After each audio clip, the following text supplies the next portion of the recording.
Hello बच्चों, कैसे हैं आप? आई होप सो सब बढ़िया होगा। चलिए सो आज की बात स्टार्ट करेंगे। सर आज क्यों आए हैं आप? बच्चे आज मैं आपके सामने डिस्कस करूंगा मॉक टेस्ट पेपर जो मेरे सामने आप दिख रहे होंगे। अरे बाप रे, इसको क्या हो गया? सीरीज 1 नवंबर 24, तो अल्टीमेटली एप्लीकेबल है कौन से एग्जाम के लिए? जनवरी 25 एग्जाम का जो सीरीज 1 आया है एमटीपी का, हम उसकी बात करेंगे। सर पूरा एमटीपी करेंगे? नहीं बच्चे, पूरा एमटीपी क्यों करेंगे? हमने आपको पूरा कोर्स कराया, हमने आपको रिवीजन क्लासेस कराई, हमने आपको मास्टर्स क्लासेस भी दी, तो सारा का सारा तो बात हो चुकी है ना। अब हम बात करेंगे सिर्फ उन क्वेश्चंस की जिनमें कुछ नई बात है।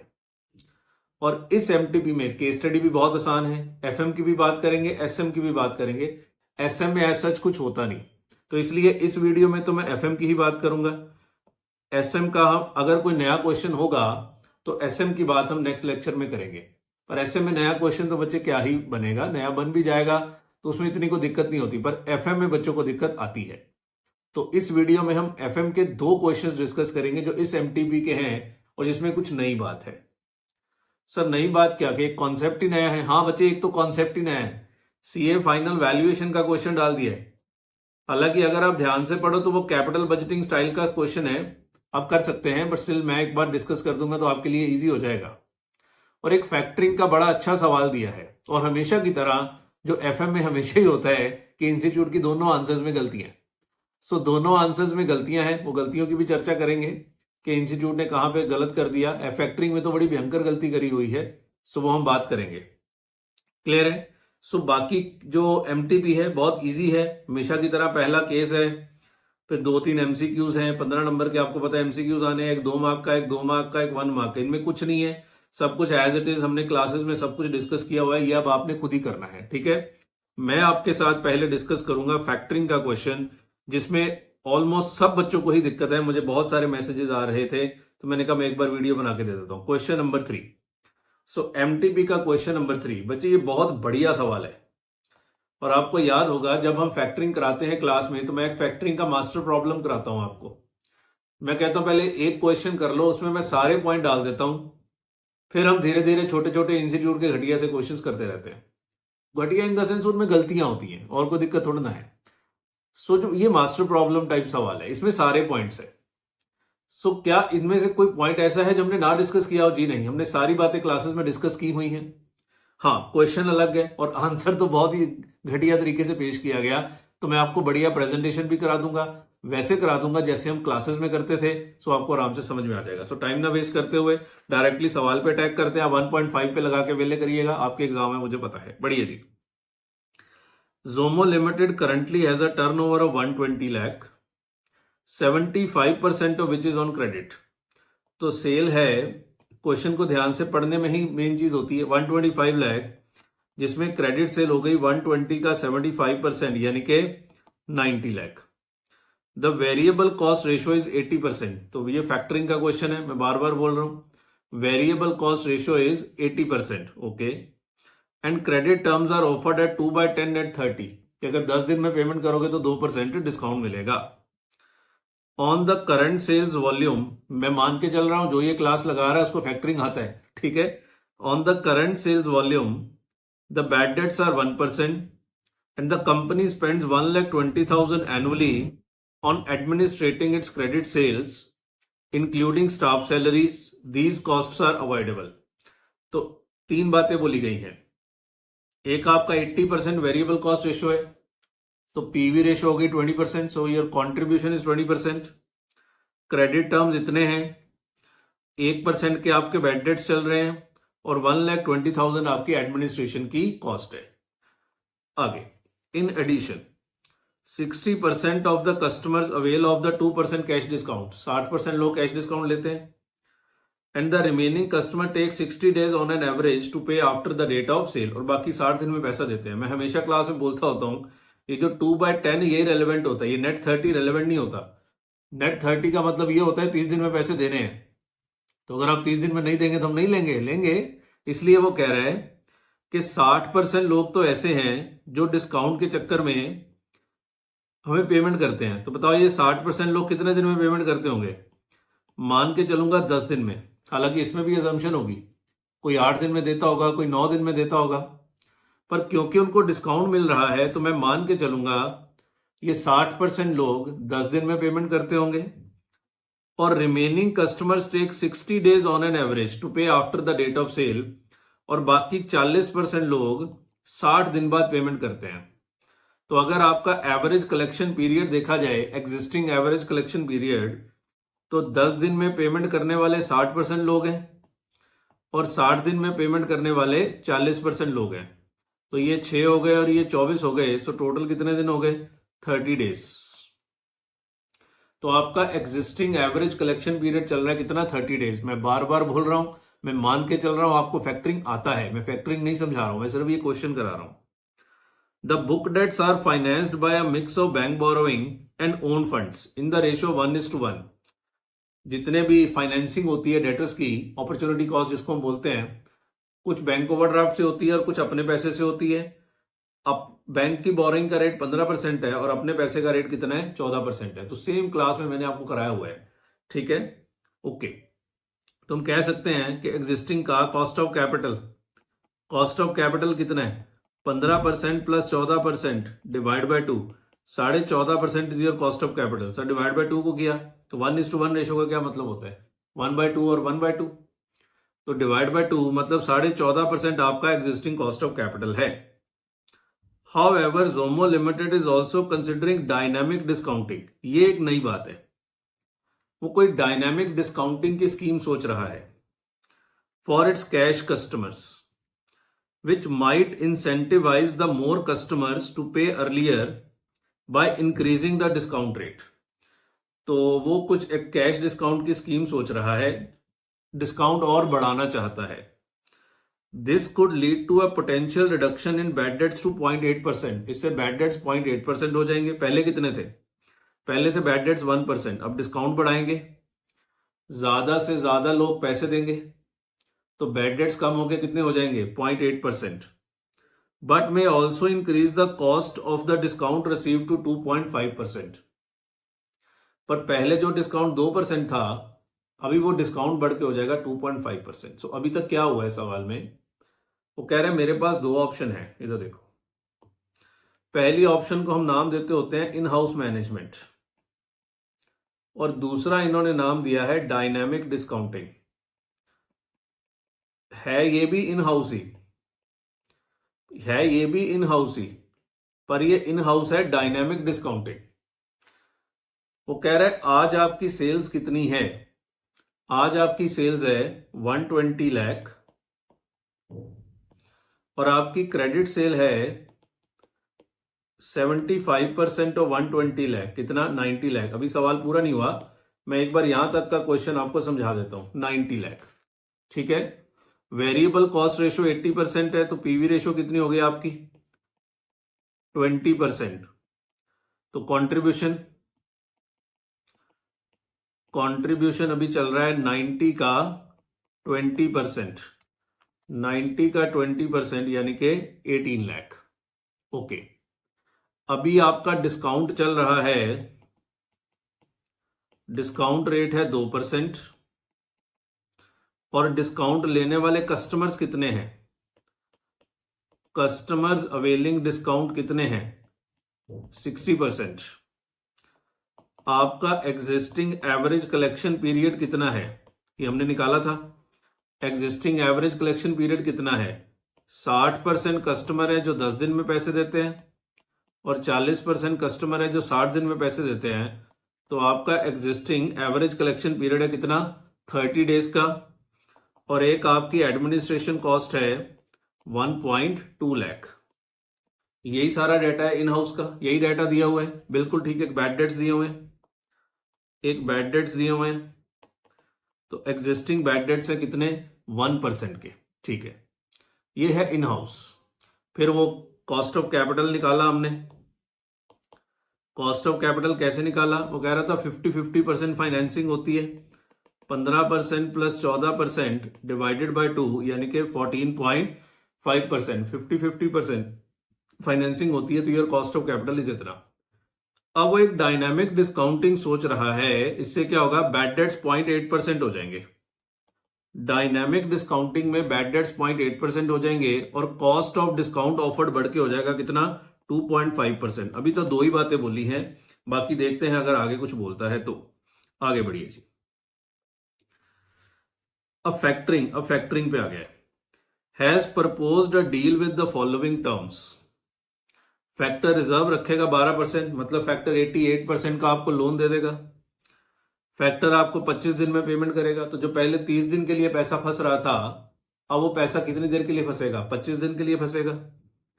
इंटरेस्ट चार्ज 15%, फैक्टर आपसे 15% ब्याज लेगा, तो पहले जो 14.5% था अभी 15% होगा। और कमीशन लेगा फैक्टर कितनी, 4% ऑफ द रिसीवेबल्स। तो इधर देखो, अब फैक्टरिंग के केस में क्या है, अगर हम यहां पे लिखे फैक्टरिंग के केस में बैड डेट्स तो बच्चे कुछ लिखा नहीं, तो हम नहीं बेयर करेंगे। कौन बेयर करेगा, फैक्टर बेयर करेगा, मतलब नॉन रिकोर्स फैक्टरिंग है। क्वेश्चन में कुछ लिखा नहीं है तो मान के चलेंगे कौन सी फैक्टरिंग है, नॉन रिकोर्स, तो बैड डेट्स फैक्टर बेयर करेगा। अगर हम फैक्टरिंग के पास जाएंगे तो एडमिनिस्ट्रेशन खर्चा भी नहीं होगा, क्योंकि सारे काम फैक्टर करेगा। फैक्टर हमें 25 दिन में पैसा देगा, पर रुको, 100% पैसा वो 25 दिन में नहीं देगा, सिर्फ 88% पैसा। 12% तो वो कम पैसे देगा आपको, तो 12% तो वो क्या रखेगा, रिजर्व रखेगा। तो आपका एवरेज कलेक्शन पीरियड फैक्टरिंग के केस में कितना होगा, वो कहता था 25 दिन में 88% पैसा दे दूंगा, तो बस के बाकी जो 12% पैसा है ना, नहीं एक मिनट, नहीं ठीक है, फैक्टरिंग तो 25 दिन में आ ही जाएगा ना, हाँ ठीक है, ठीक है। फैक्टर के केस में तो 25 दिन ही है, वो कॉस्ट ऑफ कैपिटल में काम आएगा, सॉरी। सो फैक्टरिंग के केस में कलेक्शन पीरियड कितना है, 25 दिन का है।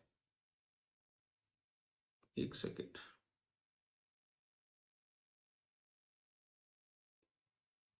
पच्चीस दिन का तो है, पर 25 दिन का वो कितना पैसे दे रहा है, 88%। चलो कोई बात नहीं, फैक्टरी के केस में 25 दिन है, डिस्काउंट हमें कोई देना नहीं पड़ेगा फैक्टरिंग के केस में।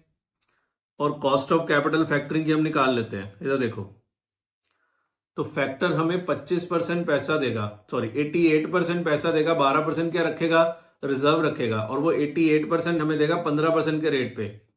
तो 15% इंटू 0.88 प्लस, बाकी तो हमें खुद फाइनेंसिंग करनी पड़ेगी अपने घर से, और घर का रेट कितना है 14% इंटू 0.12। तो ये फैक्टर का weighted average cost of capital आ गया 15। बच्चे ये सब हमने कराया हुआ है क्लास में, 13.2, 14 इंटू 0.12, तो 1.68 प्लस 13.2, यानी कि फैक्टर का डिस्काउंट रेट आ गया 14 डिस्काउंट रेट क्या गया, कॉस्ट ऑफ कैपिटल का रेट आ गया 14.88%। फिर से पढ़ लो, कह रहा था फैक्टर रिजर्व रखेगा कितना, 12%, मतलब फैक्टर हमें 88% पैसा दे देगा, तो वो 88% पे हमें 15% उसको ब्याज देना पड़ेगा। तो 15% रेट का वेट हो गया 88%, तो बाकी 12% तो बच्चे हमें घर से फाइनेंस करना पड़ेगा। और ऊपर लिखा था ओन्ड फंड्स का रेट कितना है, 14%, तो जो बाकी घर से फाइनेंस होगा 14%, वो आएगा आपका 14.88%। और ऑन एन एवरेज 25 दिन में हमें फैक्टर सारा पैसा इकट्ठा करके दे देगा। 88% तो शुरू में लोन देगा, 25 दिन बाद तो वो सारा पैसा दे देगा। तो फैक्टर के केस में हमारा एवरेज कलेक्शन पीरियड 25 दिन। आगे बढ़ो जरा, यहां से क्वेश्चन ने थोड़ा सा कंफ्यूज किया हुआ है। In addition, the company also has the option to extend the credit period for its remaining customers who do not avail of the discount to 75 days, which might increase sales by 10% but could result in increase in bad debts to 1.5%. दोबारा पढ़ो इस line को। ये line जब मैंने पहली बार सवाल पढ़ा तो मुझे भी थोड़ी सी दिक्कत आई कि ये कहना क्या चाहता है।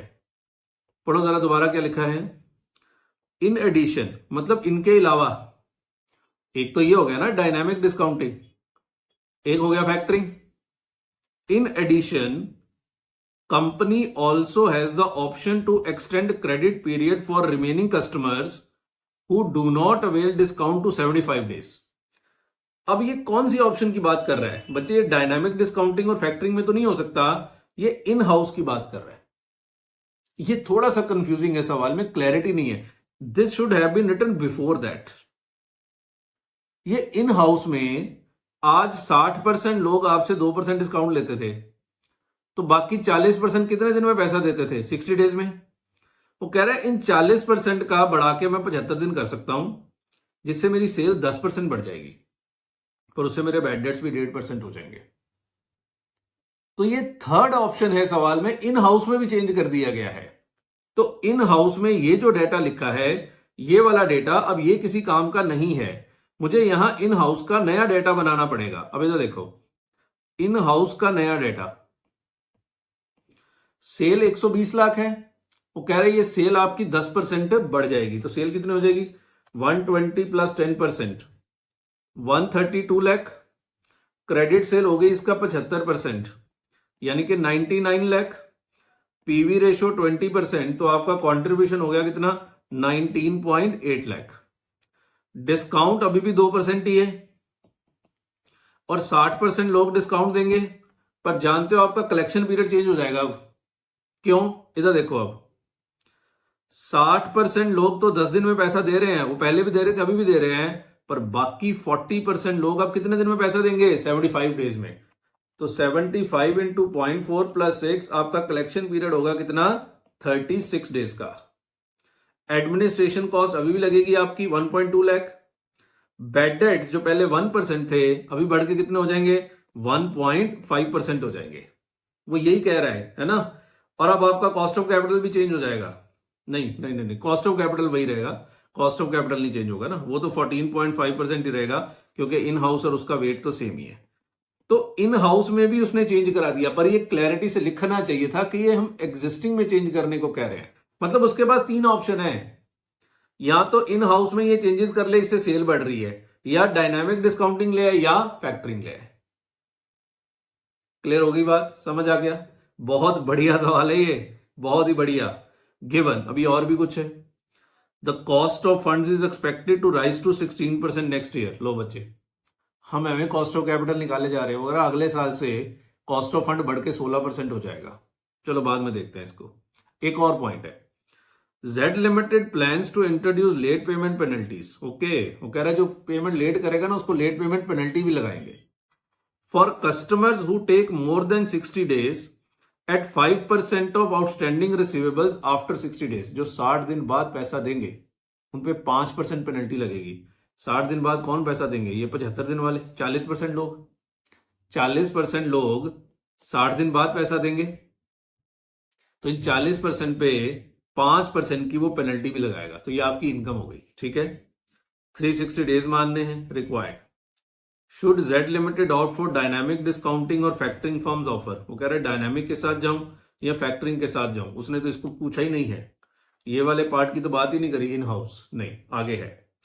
Analyse the impact of extending the credit period on companies finances. ये इन हाउस आ गया कि अगर आप क्रेडिट पीरियड एक्सटेंड करते हो, 60 दिन का 75 दिन करते हो, तो उसका कंपनी के फाइनेंसिंग, दोनों को छोड़ दो, मेन पॉइंट थर्ड है, ये आंसर ये करना है। Compare all options. कितने ऑप्शंस है? 3। Compare all options and recommend whether to continue with in house management, dynamic discounting, और एक्सेप्ट द फैक्टरिंग फॉर्म का ऑफर। है ना जबरदस्त सवाल। जब मैं मास्टर प्रॉब्लम क्लास में कराता हूं, तो सब मुझे बोलते हैं सर इस तरह का क्वेश्चन आ सकता है, तो बच्चे आ सकता है तभी हम कराते हैं क्लास में। सो जो मास्टर प्रॉब्लम हम क्लास में करते होते हैं, एक बार मैं याद दिला दूं सबको मैं किस प्रॉब्लम की बात कर रहा था। ये उससे भी एक स्टेप ऊपर का सवाल है, क्योंकि उसमें कोई डायनामिक डिस्काउंटिंग नाम की चीज नहीं थी, तो इसके अंदर तो डायनामिक डिस्काउंट भी डाल दिया गया। इधर देखो, ये जो मास्टर प्रॉब्लम हम क्लास में करते हैं, ये फैक्टरिंग आ गया, ये वाली प्रॉब्लम की बात कर रहा हूं मैं। ये वही क्वेश्चन है जो हम क्लास में करते हैं, और इसमें मैं फैक्टरिंग विद रिकोर्स और फैक्टरिंग विदाउट रिकोर्स कराता हूं। यहां ये सारे पॉइंट्स हमने डिस्कस किए हुए हैं, जितने पॉइंट्स इस सवाल में आए हैं। और ये देखो, ये मैं weighted average cost of capital भी कैलकुलेट करके दिखाए, एवरेज कलेक्शन पीरियड भी, cost of capital in case of factoring भी, ये सारी चीजें हमने इसके अंदर कैलकुलेट कर रखी है। सो ये नया सवाल नहीं है हमारे लिए, हमने ऑलरेडी इस तरह का क्वेश्चन किया हुआ है। तो चलिए आइए अब हम इसको जरा सोल्यूशन कर देते हैं। चलिए जी,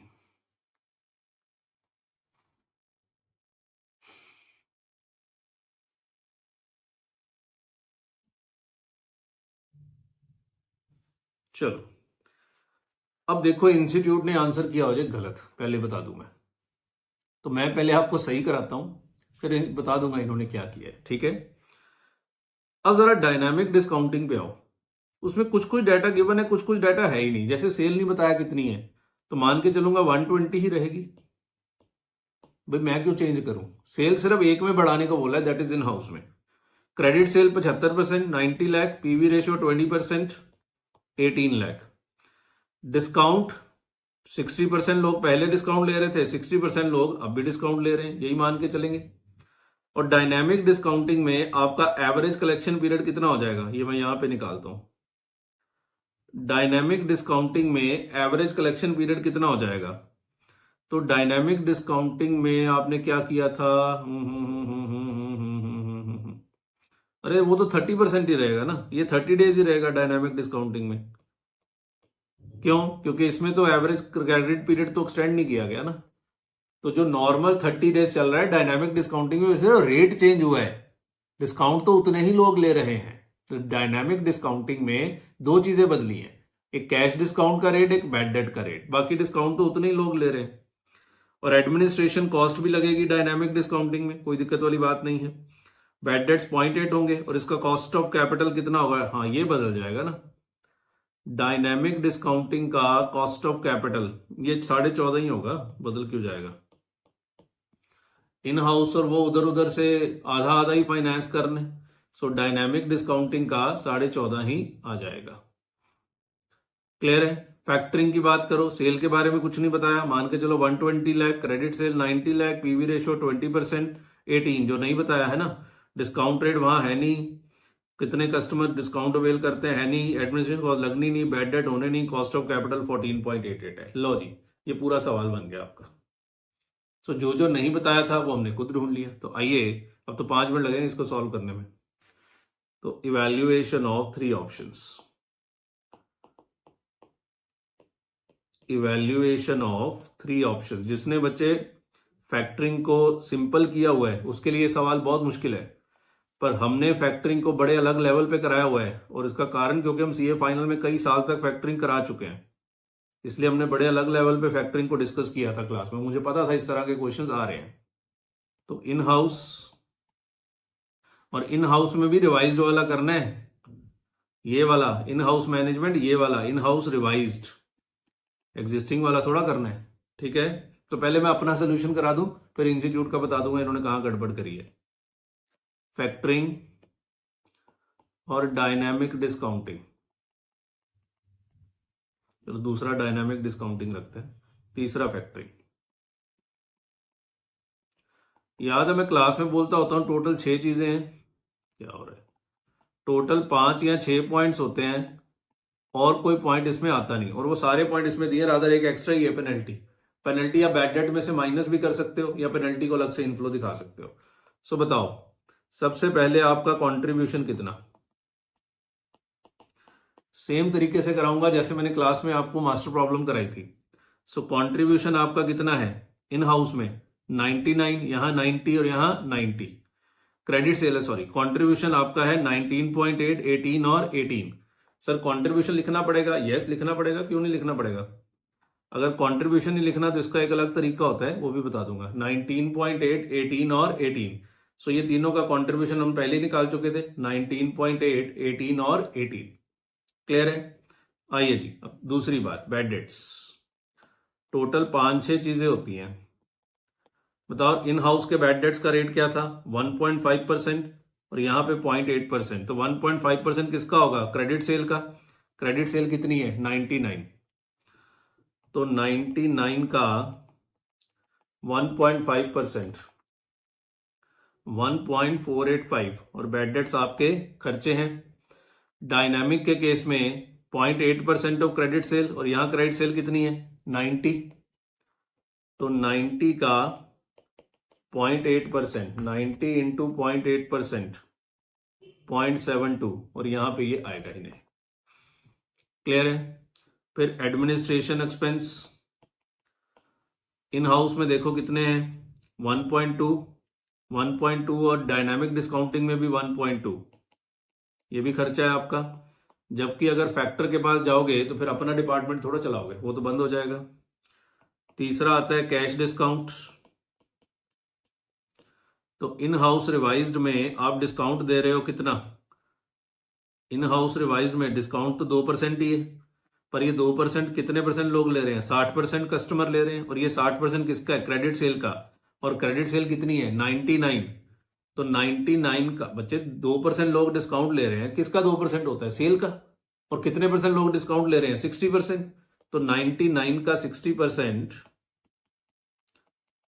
इंटू 2%, 99 का 60% इंटू 2%, 1.188। और डायनामिक के केस में डिस्काउंट रेट कितना हो गया है? 2.5% है। 60% लोग डिस्काउंट ले रहे हैं, पर यहां क्रेडिट सेल 90 है। तो 90 का 60% इंटू 2.5%, 90 का 60% इंटू 2.5%, तो 1.35। और फैक्टरिंग के केस में हमें डिस्काउंट देना नहीं पड़ेगा। क्लियर है? और क्या है? बस commission, factoring commission. Factoring commission, तो फैक्टर हमसे कमीशन लेगा। फैक्टरिंग कमीशन मैंने यहां नहीं लिखी, वहां थी फैक्टरिंग कमीशन। हाँ, 4% ऑफ द रिसीवेबल्स। तो फैक्टरिंग कमीशन 4%। क्रेडिट सेल कितनी है? 99। 90 है ना फैक्टरिंग के केस में क्रेडिट सेल, तो उसका 4% कमीशन लगेगी। सो 90 का 4%, 3.6। 90 का 4%, 3.6। और एक आ गई आपकी अपॉर्चुनिटी कॉस्ट, जिसको मैं क्लास में बोलता होता हूं कॉस्ट ऑफ फंडिंग रिसीवेबल्स। अब ये तीनों अलग अलग निकाल लेते हैं। कॉस्ट ऑफ फंडिंग रिसीवेबल्स, और ये हमने बहुत निकाली हुई है क्लास में। तो इन हाउस में बताओ क्रेडिट सेल कितनी है आपकी? 99। पीवी रेशियो 20%, तो हमें कैलकुलेट करना होगा 80% का। तो 99 इंटू 80%। इन्होंने कहीं टोटल अप्रोच पे तो नहीं कर दिया? ये भी देखना पड़ता है यार। हाँ, इन्होंने टोटल पे ही किया हुआ है, अब क्या करें बताओ। इन्होंने 80% किया ही नहीं जी। याद है, दो अप्रोचेज होती हैं। एक होती है कि आप प्रॉफिट को इंक्लूड करो। मैंने दो कराए थे आपको जब डेटर्स मैनेजमेंट कराए थे। इन्होंने टोटल अप्रोच पे ही किया हुआ है।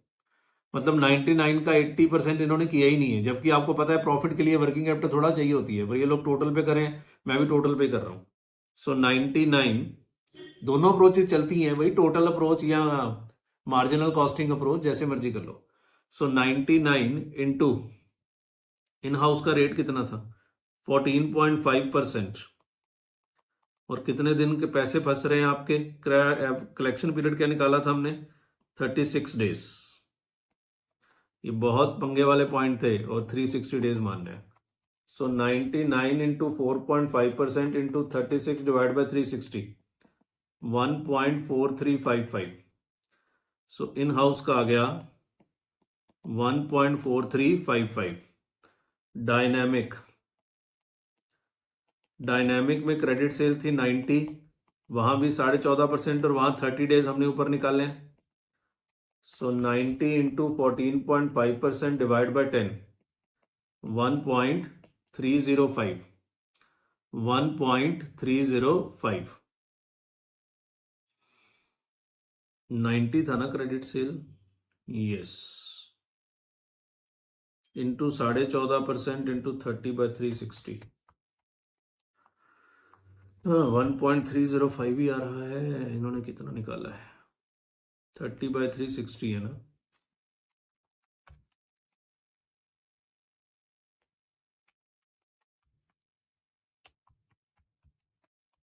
1.0875। मैं डिवाइड बाय 10 करी जा रहा हूँ। डिवाइड बाय 10 थोड़ा है, डिवाइड बाय 13 है।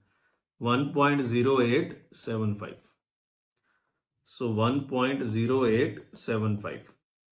फैक्टरिंग के केस में 90 की सेल थी, और फैक्टरिंग का रेट हमने निकाला था। कॉस्ट ऑफ कैपिटल 14.88, और 25 दिन, 14.88 इंटू 25/360, 90 इंटू 14.88 इंटू 25/360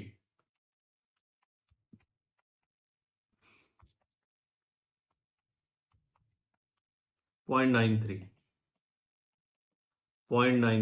लो जी, हो गया सवाल। बस इतना ही काम है। एक पेनल्टी लगा दो। इन हाउस के केस में पेनल्टी आपकी इनकम है, और पेनल्टी कितनों पे लगी थी? जिन्होंने 60 दिन के बाद पेमेंट करी, 40% लोगों पे। तो 99 की क्रेडिट सेल थी, 40% पे 5% पेनल्टी लगी है। 1.98 ये आपकी इनकम है, और ये आपका आंसर है। फिर मैं बताऊंगा इंस्टीट्यूट ने कहाँ कहाँ गलती करी है। 19.8 minus 1.485 minus 1.2 minus 1.188 minus 1.4355 plus 1.98, तो 16.4715 net incremental gain. 18 minus 0.72 minus 1.2 minus 1.35 minus 1.0875, 13.6425। 18 minus 3.6 minus 0.93, 13.47। तो गेन कहाँ ज्यादा है? इन हाउस ज्यादा है, तो in house is better. In house with changes in average collection period is better. In house, बहुत ही बढ़िया सवाल। In house with changes in average collection period is better. Clear हो गया? तो ये आंसर है। सारी की गेम सारी इधर छुपी हुई थी। मेन दो दो दो तीन तीन चीजें जो निकालने वाली थी, एक कॉस्ट ऑफ कैपिटल हमने अच्छे से क्लास में समझाया हुआ है, और एक कलेक्शन पीरियड। बाकी तो बच्चे कुछ नहीं था सवाल में, और इस पे सब पे हमने अच्छे से प्रैक्टिस करी हुई है। अब इंस्टीट्यूट ने क्या किया है? इंस्टीट्यूट ने कंट्रीब्यूशन को लिया ही नहीं है सवाल में। वो कह रहे कंट्रीब्यूशन थोड़ा लेते हैं। मैंने कहा तेरा दिमाग सही है, कंट्रीब्यूशन तब ना लेते अगर तीनों का कंट्रीब्यूशन 18 होता, तब हम कंट्रीब्यूशन को इग्नोर कर सकते थे, क्योंकि तीनों में सेम है तो हम कहते हैं इरेलेवेंट है। अब तीनों में सेम थोड़ा है, how can you ignore the contribution? तो अब मैं आपको इंस्टीट्यूट वाला आंसर बता दूं। उन्होंने सिर्फ खर्चों का टोटल किया है, बस उन्होंने सिर्फ खर्चों का टोटल किया है। तो मैं खर्चों का टोटल करके इंस्टीट्यूट से मैच करा के दिखा देता हूं। इधर देखो, इन हाउस डायनामिक डिस्काउंटिंग और फैक्टरिंग। पहले फैक्टरिंग में खर्चों का टोटल कर ले। 3.6 प्लस 0.93 4.53। इन हाउस में 1.485 plus 1.2 plus 1.188 plus 1.4355 plus minus 1.98, 3.3285, 3.3285, 0.72 plus 1.2 plus 1.35 plus 1.0875, 4.3575, 4.3575 institute का ये आंसर है। सो मैं एक बार इंस्टीट्यूट का आंसर आपको दिखा देता हूं, होगा शायद हमारे पास। यस,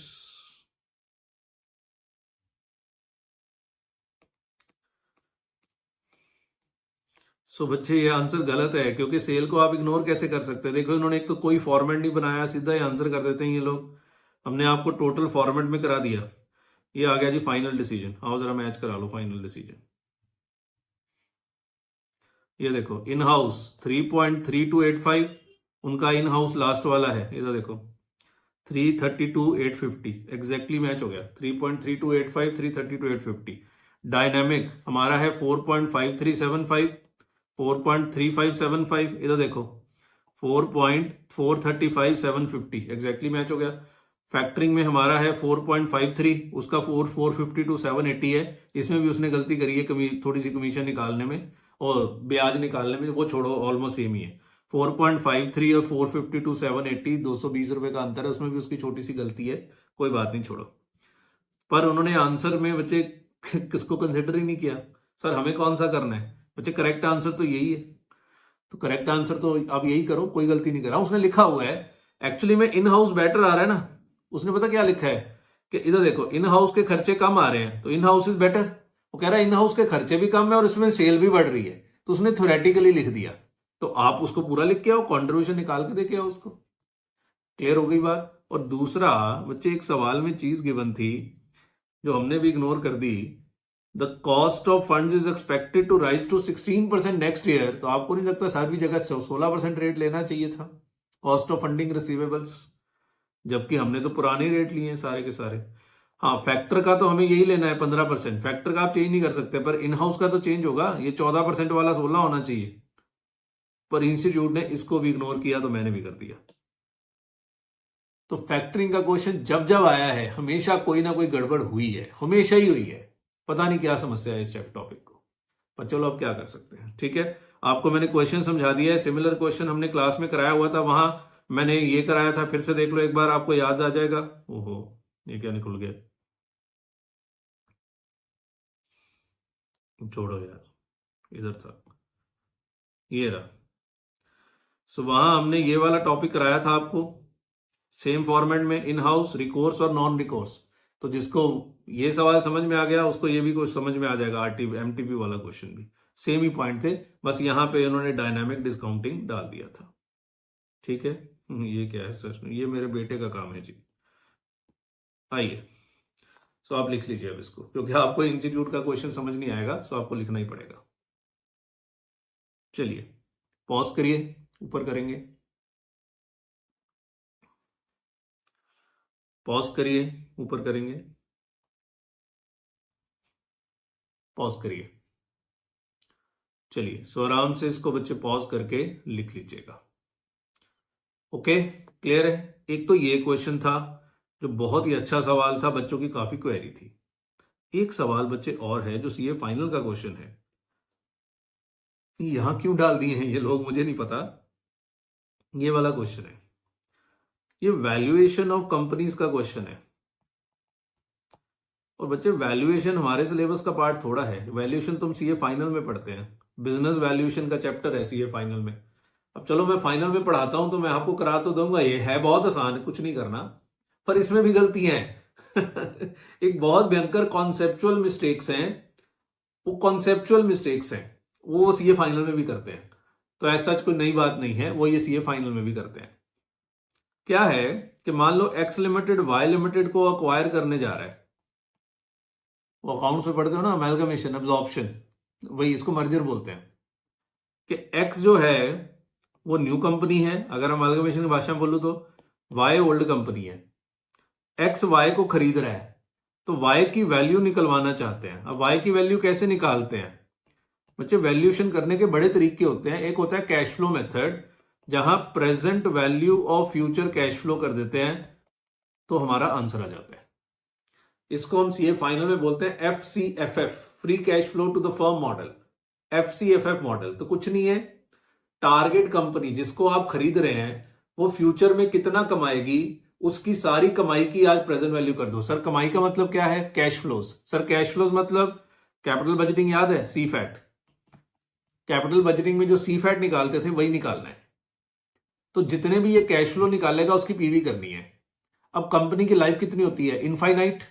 तो डिविडेंड चैप्टर में जब आपने वैल्यू ऑफ इक्विटी शेयर निकाला था तो प्रेजेंट वैल्यू ऑफ डिविडेंड करते थे, तो उसमें 2 स्टेज मॉडल याद है, पहले 2 साल का डिविडेंड का रेट कुछ और, उसके बाद परपेचुटी तक सेम रेट हो जाता था, तो हम टर्मिनल वैल्यू निकालते थे। इसी तरह बच्चे कंपनी की लाइफ भी तो इनफाइनाइट है, तो जहां तक ग्रोथ रेट गिवन है वहां तक तो ग्रोथ रेट निकाल लेंगे, उसके बाद परपेचुटी का फॉर्मूला लगा के टर्मिनल वैल्यू निकाल लेंगे, फिर दोनों की पीवी कर देंगे। सो ये काइंड ऑफ आप कह सकते हो कि जो डिविडेंड चैप्टर में आपने 2 स्टेज या 3 स्टेज का गॉर्डन मॉडल किया था, उससे मिलता जुलता सवाल है। 2 स्टेज और 3 स्टेज का जो गॉर्डन मॉडल का क्वेश्चन होता है उससे मिलता जुलता क्वेश्चन है ये। क्लियर है। आइए मैं एक बार समझा देता हूं, और इसमें भी गलती है सवाल में, पढ़िए जी। जब एमटीपी में आ गया है तो क्या इसका पेपर में आने का अधिकार बन गया है, यस बन गया है। तो जो चीज एमटीपी में आ गई उसका पेपर में आने का अधिकार तो बच्चे बन गया है। पढ़िए जी। Vyom limited an IT conglomerate is planning to take over RIS Limited, a startup company incorporated 2 years ago, but holding a lot of prospects. तो व्योम लिमिटेड आर्या यश लिमिटेड को टेक ओवर करने जा रहा है। तो ये आप एसएम में बहुत पढ़ते हैं ना, चैप्टर नंबर 4 में मर्जर्स, एक्विजिशंस, ये सारे स्ट्रेटजीज आपने एसएम में पढ़े हैं। तो ये वही है कि व्योम लिमिटेड आर्या यश लिमिटेड को टेक ओवर करने जा रहा है। To determine the buy out consideration, consideration बोले तो अकाउंट्स की भाषा में परचेज कंसिडरेशन, कि मुझे उसको कितने पैसे देने हैं। Vyom limited has approached you as a finance controller to estimate the fair value of startup company. ये लो जी, स्टार्टअप कंपनी की क्या निकाल के देनी है? फेयर वैल्यू निकाल के देनी है based on the future earnings estimate. तो ये स्टार्टअप कंपनी फ्यूचर में जो कमाएगी उसके बेसिस पे इसकी फेयर वैल्यू निकाल के देनी है। Following details of startup company are as below. तो स्टार्टअप कंपनी के कैश फ्लोज की डिटेल दी हुई है। कैश फ्लो कैसे निकालते थे? Sale minus variable cost minus fixed cost, EBITDA आता था minus depreciation minus tax plus depreciation. याद है? कैपिटल बजटिंग में सीफैट निकालते थे, है ना। Expected sales in the coming 2 years are 25 lakh. आने वाले 2 साल की सेल 25 लाख और पीवी रेशियो 40%, तो कॉन्ट्रीब्यूशन 5 लाख। ठीक है। The sales are expected to grow at the rate of 20% for next 2 years, to 40% for another 2 years, 25% in 6th year, and thereafter cash flows will grow at a steady rate of 10%. बाप रे बाप, अगले 2 साल तक cell grow करेगी 20% के rate पे। Expected sales in the coming years are 25 lakh. पहले साल की सेल 25 लाख है, फिर 2 साल तक सेल ग्रो करेगी 20%, टू 40% फॉर अनदर 4 years, फिर 2 साल ग्रो करेगी 40%, 5 साल हो गए। छठे साल में ग्रोथ होगी 25%। ये किसकी ग्रोथ है? सेल्स की। Sales are expected to grow, sales are expected to grow. और आगे देखो क्या लिखा है, and thereafter cash flows will grow at a rate of 10%। उसके बाद सेल्स का ग्रोथ रेट नहीं है, कैश फ्लो का ग्रोथ रेट है। फर्क है, पहले 6 साल में सेल्स का ग्रोथ रेट दिया है, उसके बाद कैश फ्लोज का ग्रोथ रेट दिया है। मैं समझाऊंगा। Fixed cost for upcoming year is expected to be 12 lakh for first 2 years और 10 लाख देयर आफ्टर। ओके, पहले 2 साल 12 लाख की फिक्स कॉस्ट है, उसके बाद 10 लाख की। और कुछ नहीं है सवाल में, सेल माइनस फिक्स कॉस्ट करना है बस। सेल में कॉन्ट्रीब्यूशन निकालो, contribution minus fix cost. Loss in any year can be set of against the profit of immediate next year. किसी भी साल का लॉस उसके अगले साल आप सेट ऑफ करा सकते हो। इससे तो लग रहा है कि पहले साल का लॉस दूसरे साल सेट ऑफ हो सकता है, बस यही लिखा है। Loss in any year can be set of only against profits of the immediate next year. और इंस्टीट्यूट ने यहां गड़बड़ करी हुई है आंसर में। यहां तो लिखा है कि अगर पहले साल का लॉस है तो सिर्फ दूसरे साल में ही सेट ऑफ हो सकता है। ये सेट ऑफ का पॉइंट बच्चे हमने कैप बज में किया हुआ है कि पहले साल का लॉस है तो सिर्फ दूसरे साल ही सेट ऑफ हो सकता है। पर देखना इंस्टीट्यूट ने क्या किया। अब देखो, corporate taxes are applicable at 25% and 20% for V और आरआईएस। वैल्यूएशन किसका हो रहा है? आरआईएस का। तो बताओ टैक्स रेट किसका होना चाहिए? ऑफ कोर्स आरआईएस का। इंस्टीट्यूट ने ये लिया हुआ है 25% व्योम का, पता नहीं क्यों। आगे, Vyom limited desired rate of return 15% और cost of capital of RIS 17। Valuation किसका हो रहा है? आरआईएस का। तो कॉस्ट ऑफ कैपिटल किसका होना चाहिए? आरआईएस का। इंस्टीट्यूट ने 15 लिया हुआ है। बहुत बड़े वैल्यूएशन गुरु हैं असवद दामोदरन, वो कहते हैं, अब चलो छोड़ो, वो बस ये फाइनल में समझाता हूँ, भी रहने दो। इन्होंने गलत किया है, मैं भी गलत ही कराऊंगा। वो कह रहा है टैक्स रेट भी आपको खरीदने वाले का लेना है, डिस्काउंट रेट भी आपको खरीदने वाले का ही लेना है। मैं एक्चुअली मैं आंसर कराऊंगा ही नहीं, मैं इन्हीं का दिखाने वाला हूं। As a finance controller calculate the fair value of RIS limited. तो बच्चे इन्होंने 2 गलतियां करी हैं, बाकी सवाल सारा ठीक है।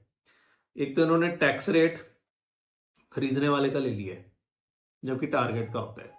इन्होंने डिस्काउंट रेट खरीदने वाले का ले लिया है जबकि टारगेट का होता है। हालांकि सीए फाइनल में भी ये लोग गलत करते हैं, मैं वहां भी गलती कराता हूं, तो आपको भी गलती कराऊंगा। तो आपको मैं क्यों सही कराऊंगा? क्योंकि ये लोग हमेशा ही ऐसे ही करते हैं।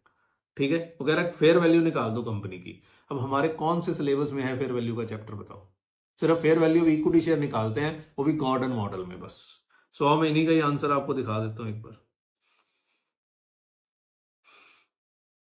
क्योंकि ये छोटा सा सवाल है, कहाँ सॉल्व करते रहेंगे। वैसे भी इन्होंने गड़बड़ करी हुई है सोल्यूशन में।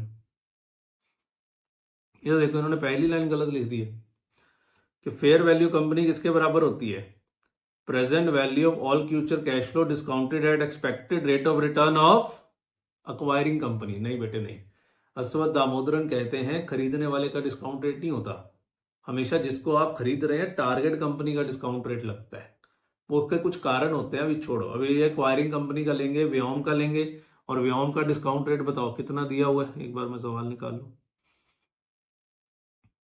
सो व्योम का डिस्काउंट रेट दिया हुआ है 15%, तो ये समझ लो 15% का डिस्काउंटिंग रेट लेने वाले हैं, ये ले लो। ठीक है, तो कुछ नहीं है, पहले 6 साल की सेल निकालो। बताओ पहले साल की सेल कितनी है, 25 लाख। दूसरे साल की सेल कितनी है, 20% से ग्रो हो गया, तो 25 प्लस 20% 30, फिर 20% से ग्रो हो गया 36, फिर उसके बाद 40% से ग्रो हो गया प्लस 40%, 50.4 प्लस 40% 70.56, और छठे साल कितनी ग्रोथ है 25%, 88.2। कॉन्ट्रीब्यूशन है 40% ऑफ सेल, तो 25 का 40%, 30 का 40%, 36 का 40%, 50.4, 70.56 का 40% और 8.82 का 40% कॉन्ट्रीब्यूशन आ गया। फिक्स कॉस्ट पहले 2 साल की 12 लाख, फिर 10 साल, और कोई खर्चा दिया ही नहीं हुआ, तो ये प्रॉफिट बिफोर टैक्स सीधा ही आ गया, और कोई खर्चा ही नहीं है सवाल में, डेप्रिसिएशन है नहीं। होती तो पहले माइनस करते फिर ऐड करते, पर यहाँ डेप्रिसिएशन है नहीं। अब देखो पहले साल लॉस आ गया है, अब इसके बाद आपको लगाना है टैक्स, और उससे पहले लॉस को सेट ऑफ करना पड़ेगा। वो कहता था लॉस अगले साल सेट ऑफ हो सकता है, पर समस्या देखो सवाल में अगले साल भी प्रॉफिट नहीं है, तो इंस्टीट्यूट ने उठा के थर्ड ईयर से लॉस सेट ऑफ करा दिया है। अब ये तो गलत है, जबकि क्वेश्चन में तो साफ साफ लिखा था loss in any year can be set of only against the profit of the immediate next year. तो इमीडिएट नेक्स्ट ईयर में तो तेरे पास प्रॉफिट ही नहीं है, सेट ऑफ कहां से करा लोगे, तो टेक्निकली ये सेट ऑफ नहीं होना चाहिए, इन्होंने उठा के थर्ड ईयर से सेट ऑफ करा दिए।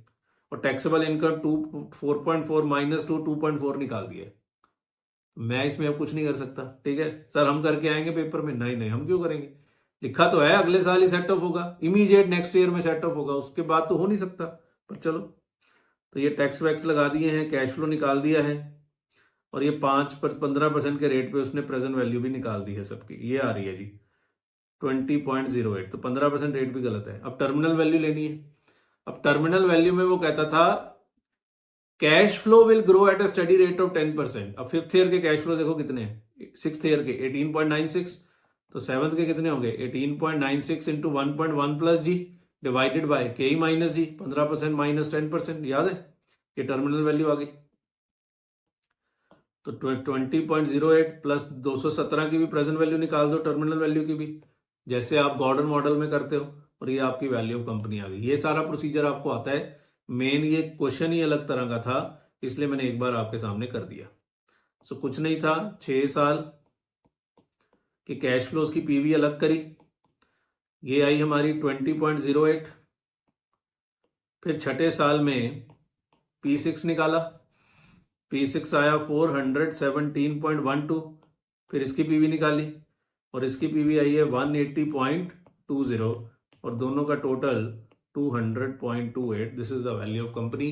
पर ये गड़बड़ हो गई इस सवाल में, और डिस्काउंट रेट वाली गलती तो चलो स्वाभाविक है, ये लोग हर जगह ही करते हैं, पर आप ये कॉन्सेप्चुअल मिस्टेक कैसे कर सकते हो, only against the profit of immediate next year होना चाहिए, तो फिर इमीडिएट नेक्स्ट ईयर में तो प्रॉफिट था ही नहीं, तो टेक्निकली सेट ऑफ होना ही नहीं चाहिए, पर चलो इन्होंने किया हुआ है। सो ये एक क्वेश्चन था जी आपका, ठीक है। तो मेरी जिम्मेवारी है जो आपको इंस्टीट्यूट ने दिया है मैं वो आपको एक बार दिखा दूं, बाकी इस एमटीबी में कुछ नहीं है, ना एफएम में कुछ नया है और ना ही एसएम में कुछ नया है।